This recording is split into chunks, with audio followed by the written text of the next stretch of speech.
Election commission కు supreme court నోటీసులు జారీ చేసింది. ఎన్నికల్లో నోటాకు అత్యధికంగా ఓట్లు వస్తే ఆ నియోజకవర్గం ఫలితాన్ని రద్దు చేసి కొత్తగా పోలింగ్ నిర్వహించాలని కోరుతూ సుప్రీంకోర్టులో పిటిషన్ దాఖలైంది.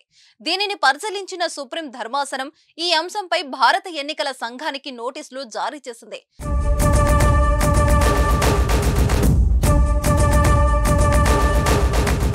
శివ్ ఖేరా అనే రచయిత పిల్ ద్వారా లేవనెత్తిన అంశాలను పరిశీలించేందుకు ప్రధాన న్యాయమూర్తి జస్టిస్ డివై చంద్రచూడ్ నేతృత్వంలోని justice JB Pardiwala, justice Manoj మిశ్రాల ధర్మాసనం అంగీకరించింది.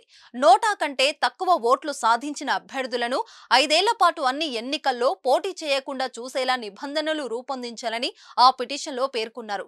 అంతేకాకుండా నోటాను కల్పిత అభ్యర్థిగా తెలియజేస్తూ విస్తృత ప్రచారం కల్పించాలన్నారు. ఈ అంశాలకు సంబంధించి తగిన నిబంధనలను రూపొందించేలా ఎన్నికల సంఘాన్ని ఆదేశించాలని విజ్ఞప్తి చేశారు. ఈ సందర్భంగా ఇటీవల సూరత్ లో పోలింగ్ జరగకుండానే ఓ అభ్యర్థి ఏకగ్రీవంగా ఎన్నికైన తీరును ప్రస్తావించారు. పిటిషన్ చేసిన ఈ విజ్ఞప్తులను పరిగణంలోకి తీసుకున్న ధర్మాసనం ఈసీకి నోటీసులు పంపించింది. ఇది కూడా ఎన్నికల ప్రక్రియలో భాగమేనని, దీనిపై ఎన్నికల సంఘం ఏం చెబుతుందో చూద్దామని పేర్కొంది.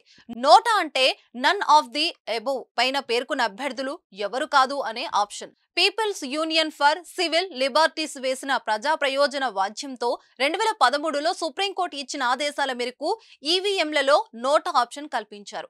ఎన్నికలో పోటీ చేసే అభ్యర్థులు ఎవరు నచ్చకపోతే ఈ నోటా మీట నొక్కే సదుపాయం ఉంది. అయితే ప్రస్తుతం ఉన్న నిబంధనల ప్రకారం నోటాకు ఎక్కువ ఓట్లు వస్తే చట్టపరంగా ఎలాంటి పరిణామాలు ఉండవు. ఇటువంటి సందర్భాల్లో ఎవరికి ఎక్కువగా ఓట్లు వస్తే ఆ అభ్యర్థినే విజేతగా ప్రకటిస్తారు.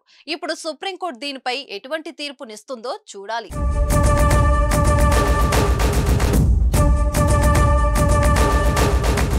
సుమన్ టీవీలో మీ పర్సనల్ అండ్ బిజినెస్ ప్రమోషన్స్ కోసం కింది నెంబర్కి కాంటాక్ట్ చేయండి.